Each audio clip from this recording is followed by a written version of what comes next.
para estar utilizando lo que sería la computadora y todo más también.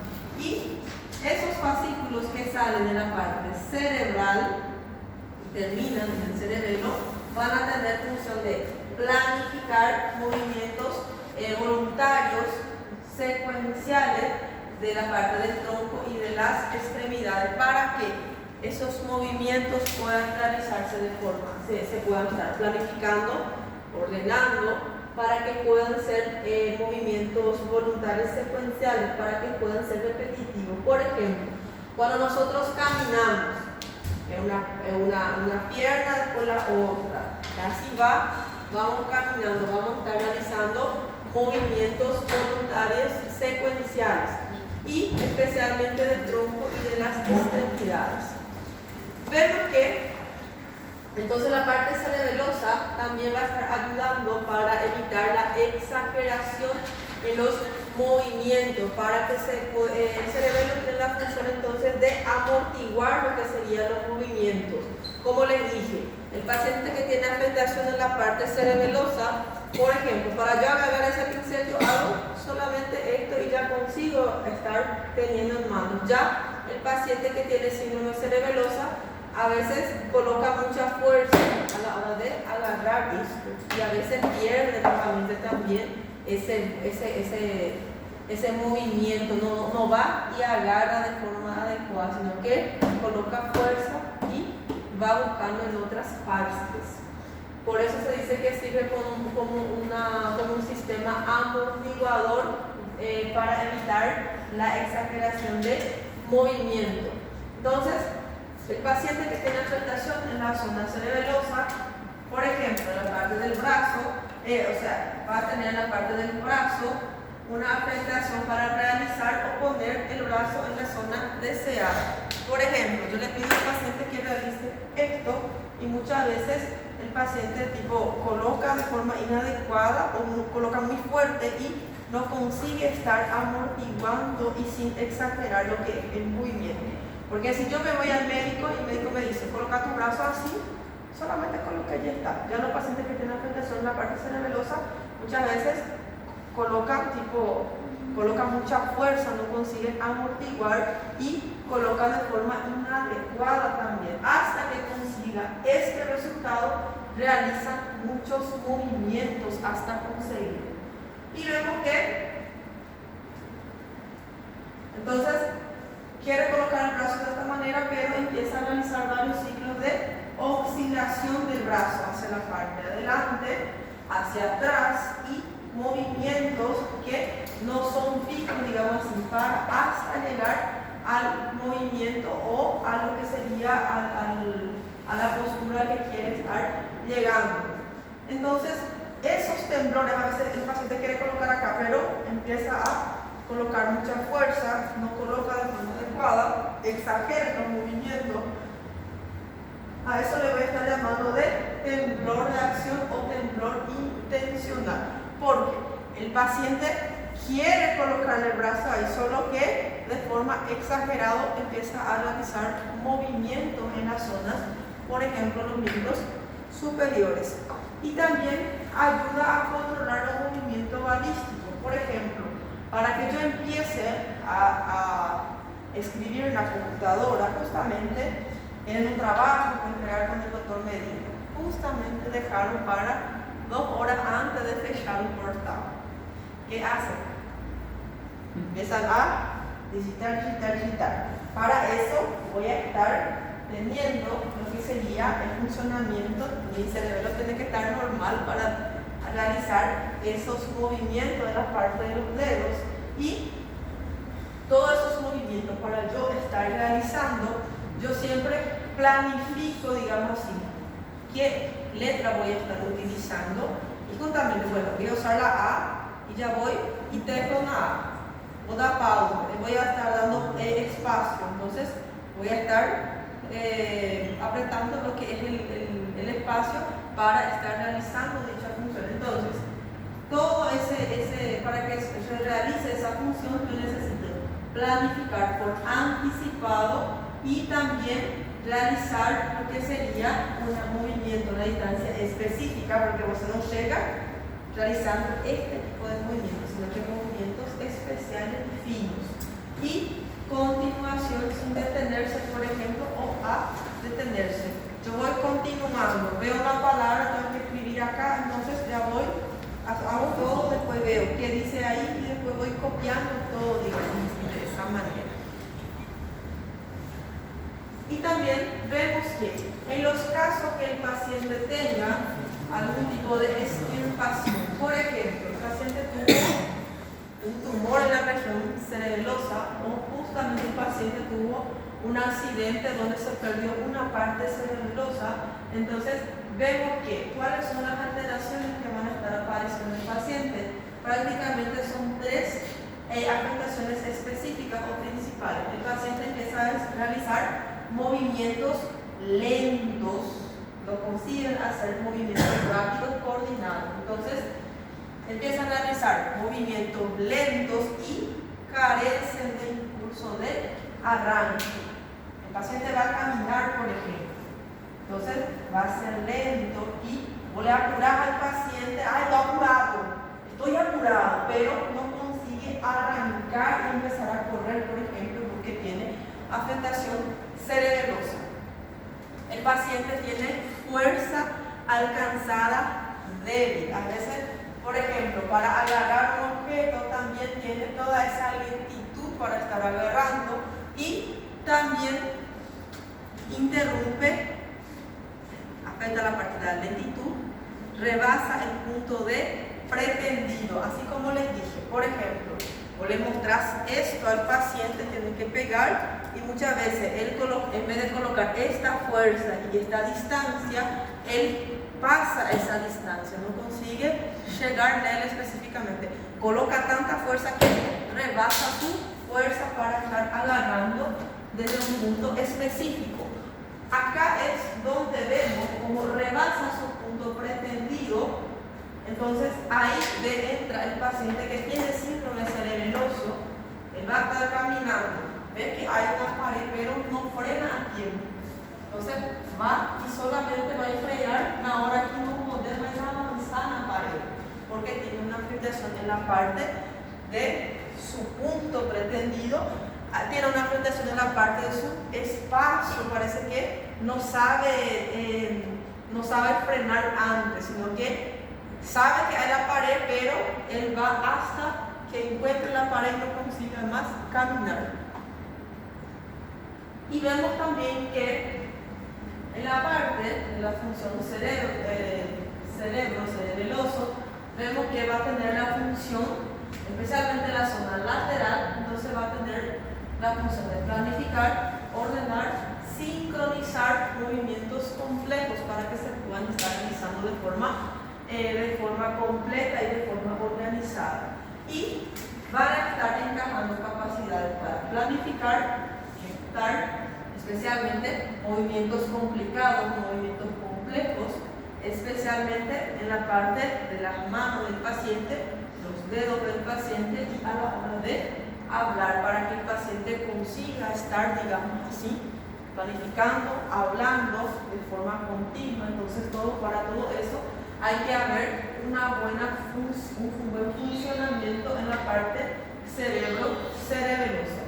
Y vemos que entonces planifica movimientos secuenciales y también funciones sincronizadas de los movimientos secuenciales para que continúe lo que serían los pasos. Entonces tiene que estar funcionando bien la parte cerebeloso, especialmente la parte de la zona lateral del cerebro. Y acá podemos ver que el paciente en la parte, los fenómenos, ¿quién va a estar ayudando a la parte cerebelosa? Va a ser la parte auditiva y visual. Por ejemplo, para que yo esté caminando, yo veo con la visión que hay una pared, pero yo no consigo frenar. Entonces quiere decir que hay un fenómeno visual, acontece algo, pero yo no consigo actuar frente a esa afectación.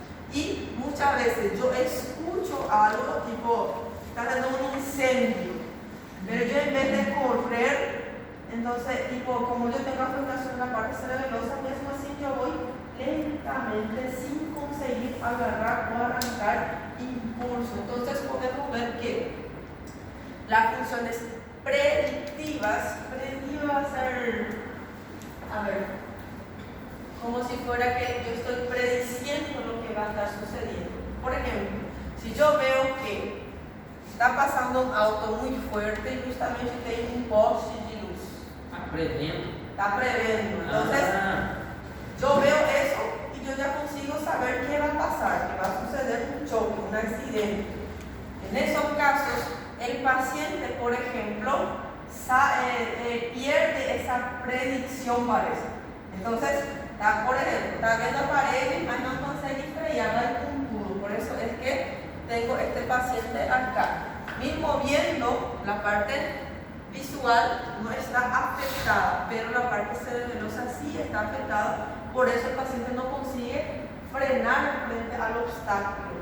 Y, por ejemplo, ve que está viendo un carro, en los casos, y tipo, nosotros sabemos ya que puede pasar, pero ellos parece que prever eso não conseguem realizar. Porque ele perde a noção do espaço assim, que tem. Sim, perde, porque el cerebelo también tiene esa función de saber, por ejemplo, hasta dónde yo puedo caminar, porque justamente la parte espacial él va a estar viendo. Pero cuando el paciente tiene un daño, una lesión en la parte cerebelosa, entonces pierde esa noción y por eso es que tiene una función predictiva afectada. Va a caminar sin freno. Y vemos que cuáles son las anomalías que yo voy a estar viendo en el paciente con afectación cerebelosa. Cuando colocan en el cubo ataxia cerebelosa o marcha cerebelosa, entonces van a ver que el paciente va a tener esa marcha que es conocida como marcha del bêbado. Parece que você olha e fala, nossa, 10 horas da manhã, segunda-feira, o pessoal já está bêbado, pero es el paciente con síndrome cerebeloso, no es porque está con cachaza en la veia ni nada, sino que el paciente tiene afectación de lo que sería el cerebelo. Entonces el paciente anda, no consigue ir de forma derecha, entonces empieza a tener la marcha de bêbado. Y también va a tener lo que serían las dismetrías, que van a ser la marcha del bêbado, la ataxia, va a ser el paciente que tiene esa marcha, digamos así, en zigue-zague. Y cuando hablamos de dismetrías, el paciente va a tener afectaciones en los movimientos, tipo marcha de ataxia, marcha de bêbado, ¿verdad? Y la dismetría va a ser cuando no consigue estar, por ejemplo, tiene la marcha de bêbado, pero no consigue saber hasta dónde puede llevar lo que es los pies y también los brazos. Tiene afectación en los movimientos. Y vemos que puede tener también una hipermetría. ¿Qué sería la hipermetría? Por ejemplo, cuando nosotros caminamos, nosotros automáticamente sabemos hasta dónde podemos llevar nuestro paso.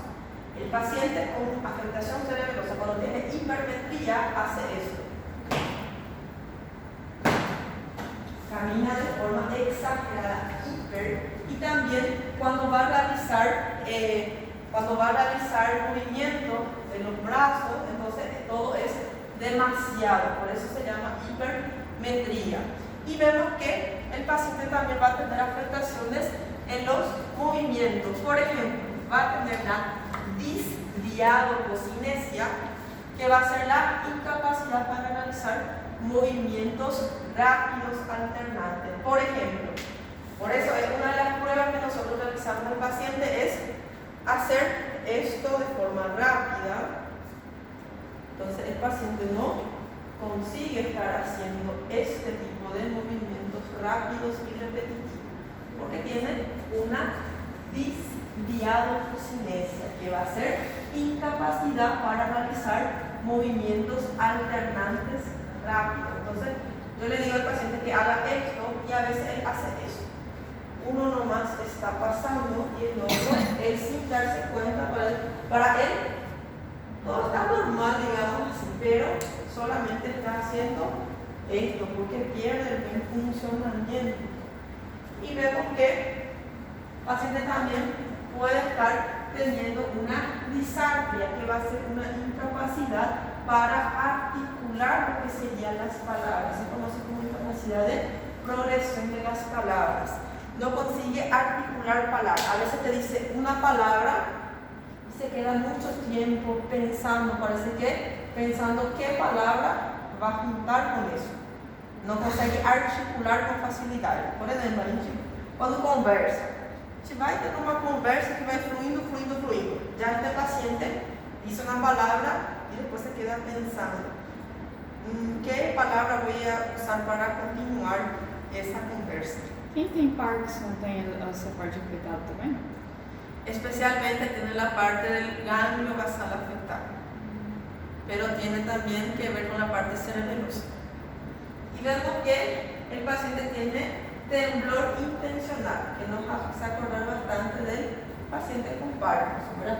Tiene temblor intencional, tiene nistagmo cerebeloso, que va a hacer movimientos oculares involuntarios de forma rápida. Parece que como si fuera en esos dibujitos a veces vemos que un reloj antiguamente también, que movimenta la parte ocular. Entonces movimenta de esa manera y el paciente tiene una hipotonía, porque vemos que el paciente va a tener descenso del tono muscular. El paciente cuando hace esa fuerza, cuando hace contracción, entonces no se queda totalmente duro la musculatura del paciente, se queda hipotónico, se queda como flácido, digamos así, porque es la parte de la musculatura de mi paciente.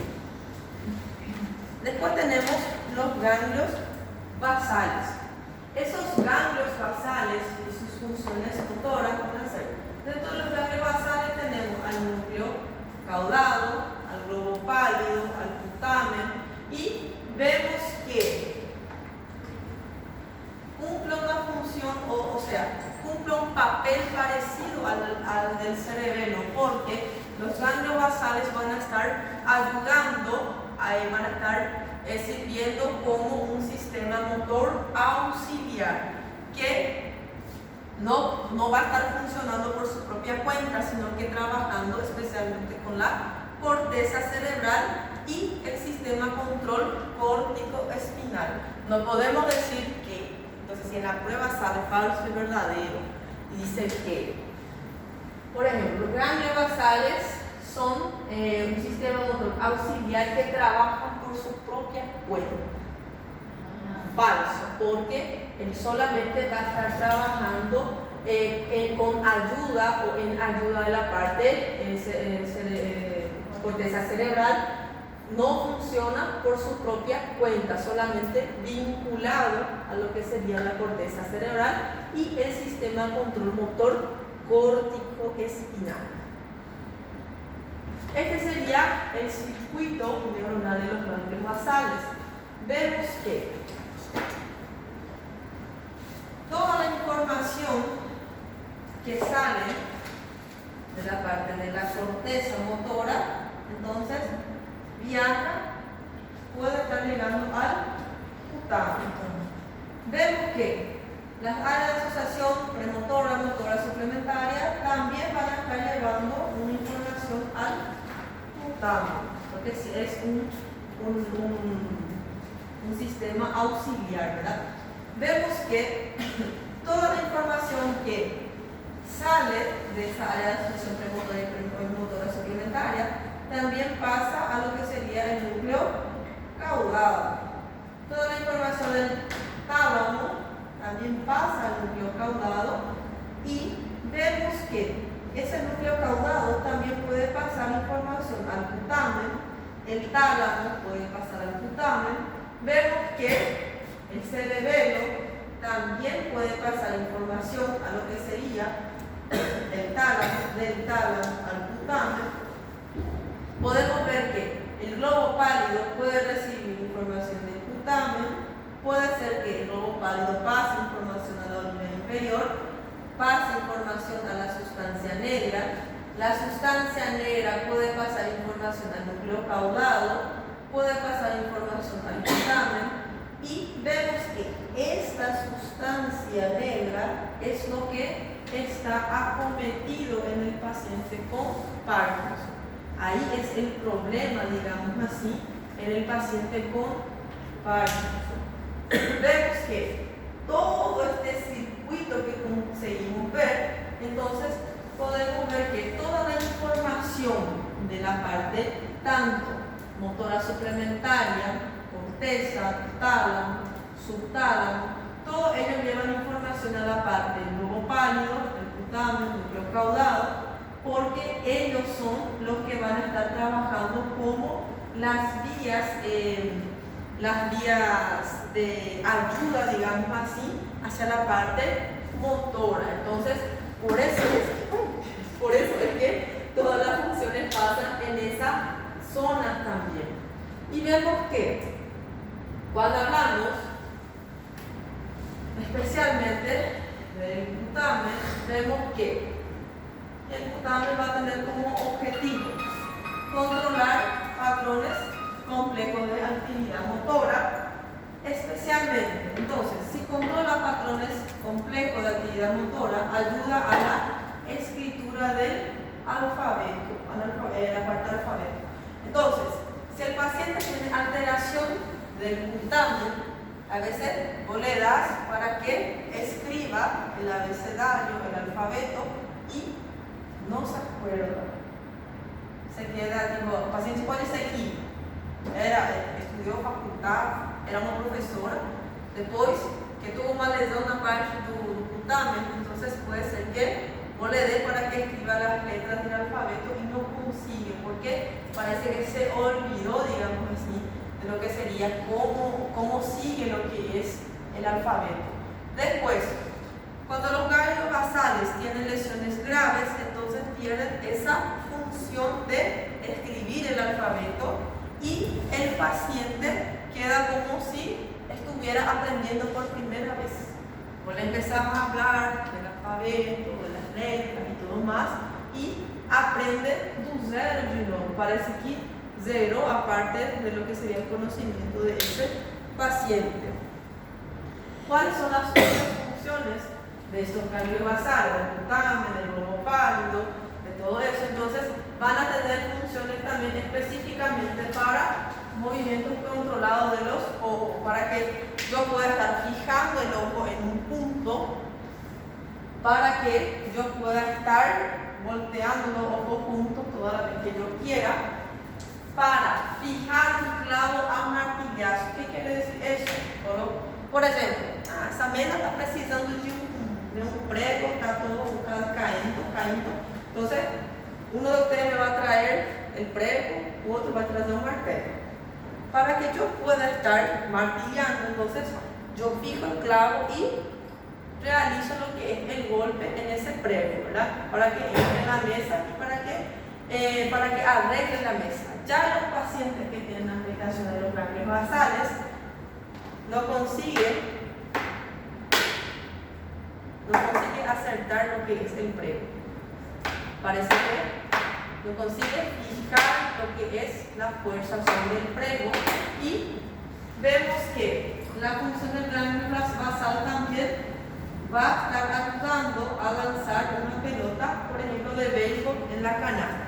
Siempre que nosotros estamos jugando al béisbol, queremos meter un balón en la canasta, entonces nosotros nos colocamos a una cierta distancia, miramos fijamente y jogamos para que caiga en esa canasta, para que pase lo que sería esa canasta, ¿verdad?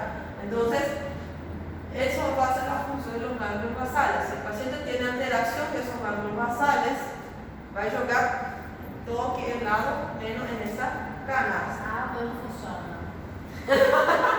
Com certeza.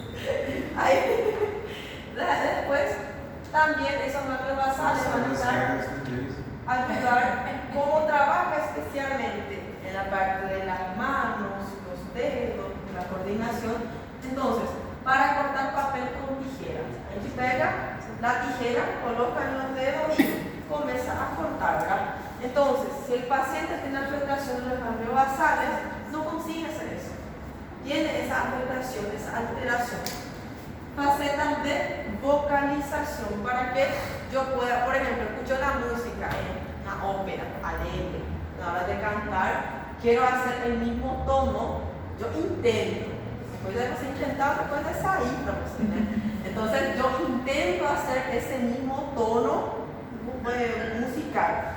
Y los pacientes que tienen alteración de los ganglios basales, ellos escuchan bien, solo que no consiguen cambiar ese tono para ni que sea parecido, para que sea parecido a esta vocalización. Dar pase de fútbol, a la hora de tipo jugar el partido, jugar el fútbol, entonces yo voy llevando la pelota y justamente tengo un compañero que está cerca del arco, entonces ¿qué yo voy a hacer? Voy a estar mandando la pelota para ese compañero para que ese compañero meta el gol. Entonces, si el paciente tiene afectación de los ganglios basales, no consigue hacer ese pase de pelota. Y quitar tierra con pala. Por ejemplo, se pega uma pá, o coveiro, por exemplo, cuando va a estar cavando a cova, entonces va a agarrar la pala, tipo, hace este movimiento ahora para que entre la pala un poquito más, agarra fuerza y tira lo que es la tierra. Entonces eso va a ser quitar tierra de la pala. Pero el paciente que tiene afectación de los ganglios basales no consigue hacer ese tipo de movimiento, no consigue estar planificando todo ese movimiento que tiene que hacer.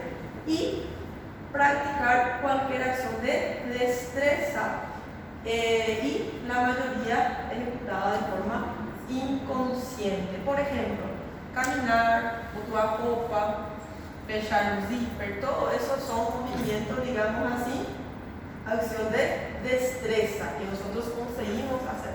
Por ejemplo, para hacer eso, origami, no sé qué, para hacer crochet, esas señoras que saben hacer crochet tienen los ganglios basales en la parte del cerebelo excelente, digamos así, porque movimentan lo que es los dedos y sale una belleza. Yo nunca aprendí crochet. Y vemos también lo que serían las vías nerviosas del circuito del putamo. Vemos que esa parte del circuito del putamo entonces va a estar encargada de ejecutar patrones aprendidos del movimiento. Está realizando esos movimientos que nosotros ya aprendemos. No es aquí, paciente a primera vez que vos le das crochet, por ejemplo, nunca hizo, no sabe hacer, es una amputación de la parte del putamo, no es así, sino que ejecutar patrones aprendidos de movimiento. Ya sabía hacer, yo camino y sabe, pero si el paciente tuvo una afectación, sabía hacer crochet, hacíamos maravillas en un crochet, le das y no sabe cómo ni empezar ni qué hacer con eso. Entonces, en esos casos tenemos esas vías específicas. Acá podemos ver lo que es el putamo, que es uno de los que hace parte de los ganglios basales. Vemos que va a estar recibiendo información de las áreas cerebrales, especialmente de la área motora somatosensitiva, lleva información de la área motora primaria, le llega información del área premotora y suplementaria, y también vemos que le da información de la parte prefrontal. Toda esa información que llega al putamen, el putamen va a pasar al globo pálido. Tenemos el globo pálido interno y el externo. Entonces pasa al interno o pasa directamente al externo, y ese externo pasa a lo que sería, por ejemplo, los núcleos ventro, pasar ventro anterior o ventro lateral de lo que sería el tálamo. Después que sale esa información de la parte del globo pálido de la región externa, llega hacia la parte talámica y puede llegar también al subtálamo y también a la sustancia negra, para que todas esas porciones conozcan qué tipo de funciones se está realizando, qué tipo de fuerza tengo que colocar, qué tipo de destreza, qué tipo de movimiento fino tengo que estar realizando. Entonces podemos ver que todas esas zonas, somatosensitiva, suplementaria, prefrontal, la motora primaria, todas ellas van a estar llevando información a la parte del putamen, y el putamen lleva esa información a los otros núcleos. Por ejemplo, el globo pálido lleva información a la parte talámica, subtálamo, a la sustancia negra, para que se pueda realizar de forma detallada y perfeccionada lo que es esa función.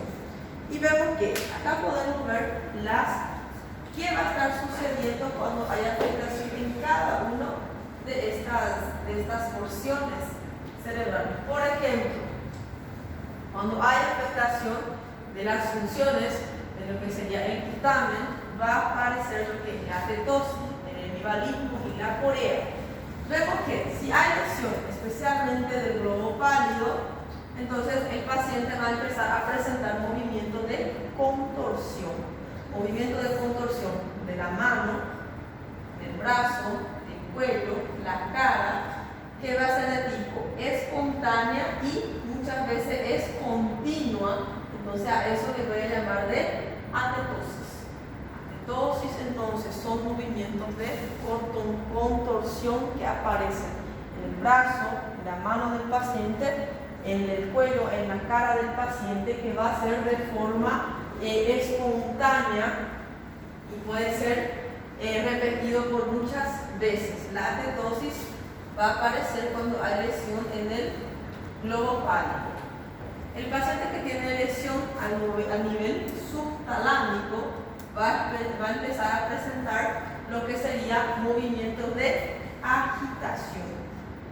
Parece que tiene un movimiento de agitación. Ese movimiento de agitación va a ser súbito, no es que comenzó devagar, sino que empieza de forma súbita, de forma sin aviso, digamos. Empieza de forma súbita y afecta toda la extremidad del cuerpo del paciente. Puede ser toda la extremidad superior o toda la extremidad inferior. Especialmente la superior es la que es más acometida. ¿Hoy? Como se estivesse tremendo? Sí, parece como tuviera tremendo, así, movimientos de Mas é agitación. epilepsia, não. No, es epilepsia no. Entonces, movimiento, generalmente se ve más en la parte del miembro superior. El paciente tiene esos movimientos, parece que de agitación. A ese movimiento tipo agitación es lo que llamamos de hemivalismo, que es un tipo de movimiento también. Y después tenemos lesiones múltiples en el putamen. Entonces, si el paciente tiene lesiones múltiples en el putamen, va a empezar a presentar movimientos de lanzamiento de las manos. Por ejemplo, parece que está lanzando, parece que está saliendo lo que es la mano del paciente. Puede aparecer también en la cara y otra parte del cuerpo. A esto yo le voy a estar llamando de corea, que es bastante frecuente, la corea de Hutchinson. Después tenemos las lesiones en la sustancia negra. La sustancia negra, cuando es lesionada, va a empezar a presentar movimientos o trastornos frecuentes de gravísimo, como por ejemplo rigidez, presenta asinesia, que va a ser movimientos afectados, movimientos deformes del paciente, temblores, y también es lo que conocemos como Parkinson, el más frecuente de ellos. Entonces, en la región de la sustancia negra tenemos lo que es, si hay afectación, entonces el paciente tiene Parkinson, porque tiene rigidez, asinesia, temblores, y todo eso junto es lo que llamamos de enfermedad de Parkinson. El paciente tiene como movimientos repetitivos, parecen rígidos en el organismo, y esos rígidos son prácticamente temblores y movimientos acometidos, afectados.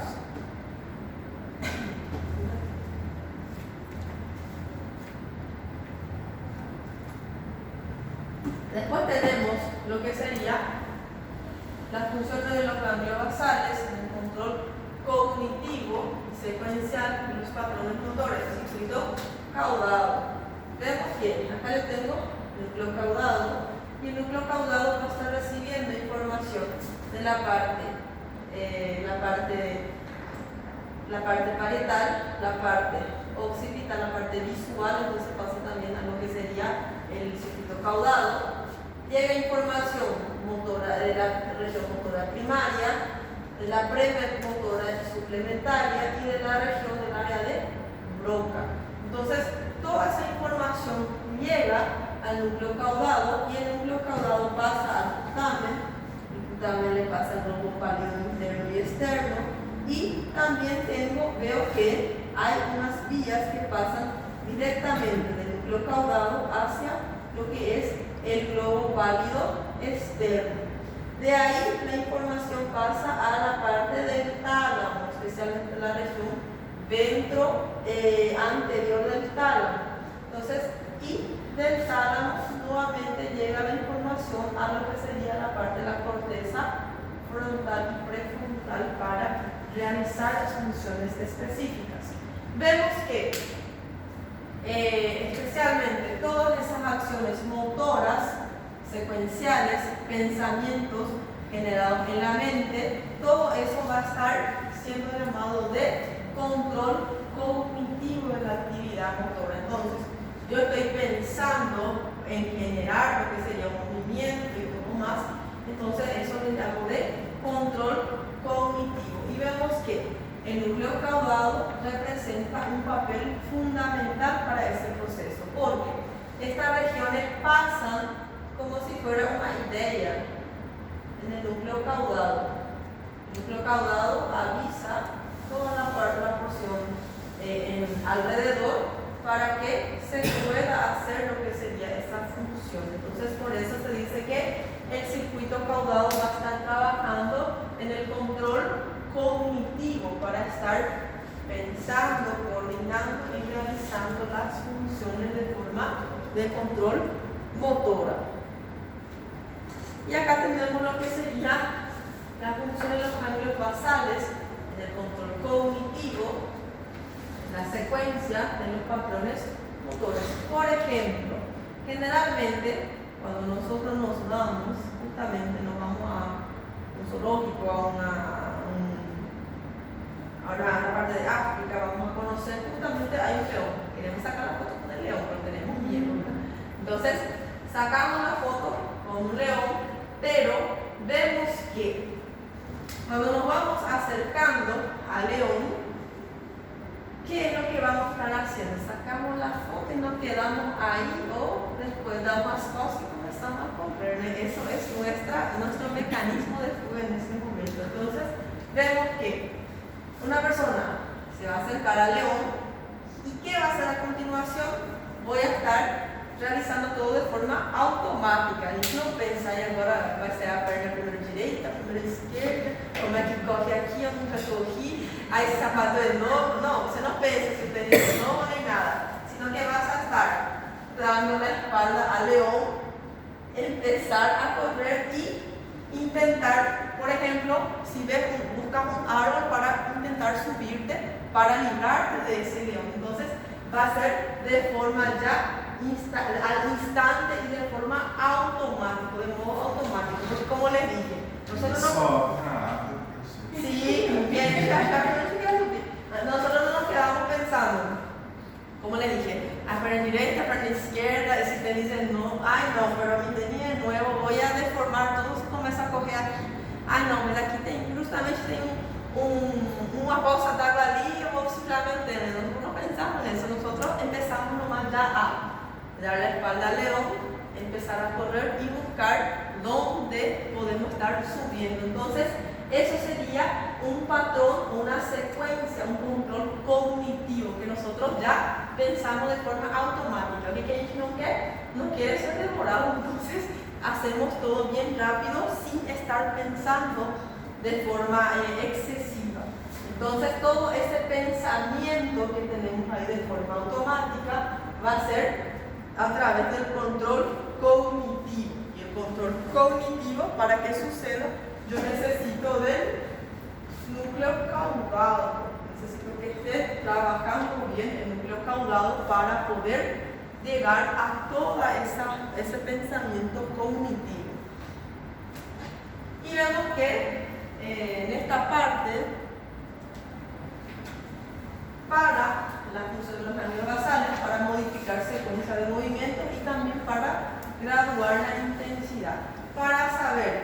qué tipo de movimiento que tengo que estar repitiendo y la intensidad de esos movimientos. Y vemos que nuestro cerebro tiene dos capacidades importantes para el control del movimiento. Va a determinar la velocidad que tenemos que, por ejemplo, tengo que llegar a la puerta bien rápido. Entonces empezamos a aumentar la velocidad para llegar más rápido y controlar la amplitud que vamos a estar adquiriendo. Mayor paso, más fuerte, más rápido voy a estar llegando. Entonces nuestro cerebro ya piensa ese tipo de movimiento que yo tengo que hacer para llegar rápido, para llegar todo el mundo, para poder dedicar y descansar, porque hoy es segunda-feira, ¿no?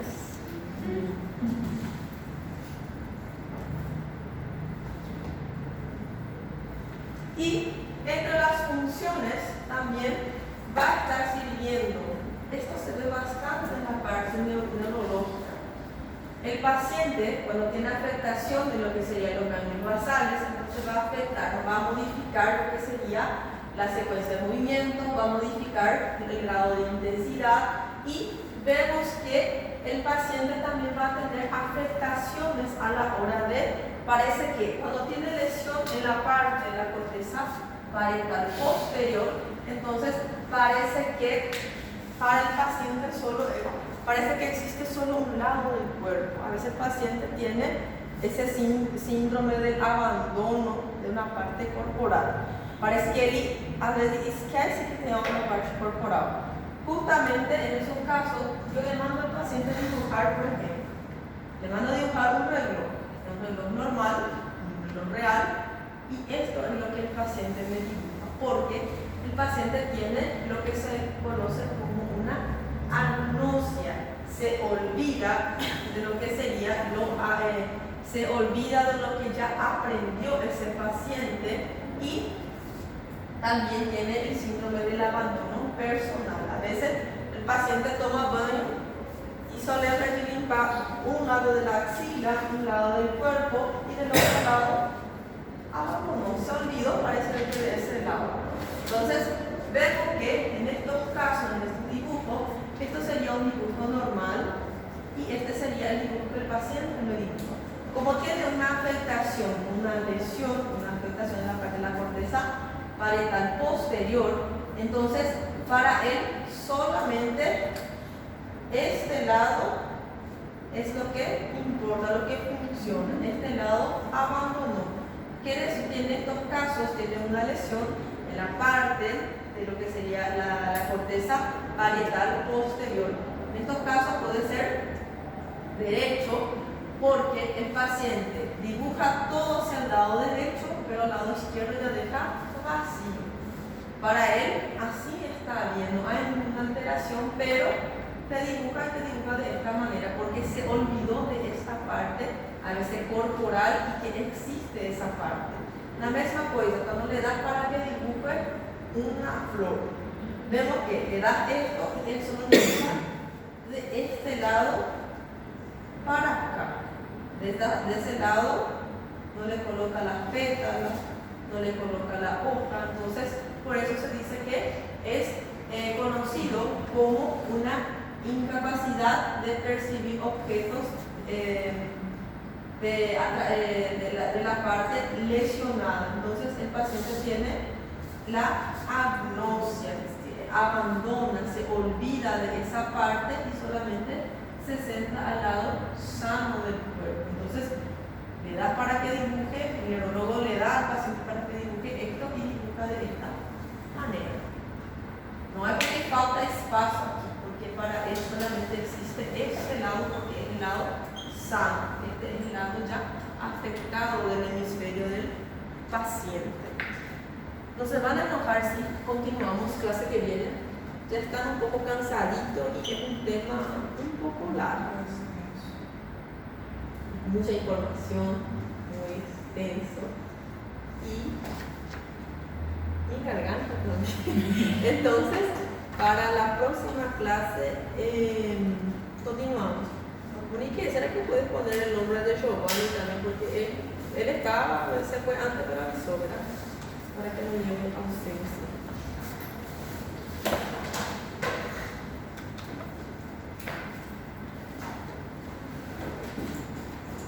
Esta es a las 7, ¿verdad?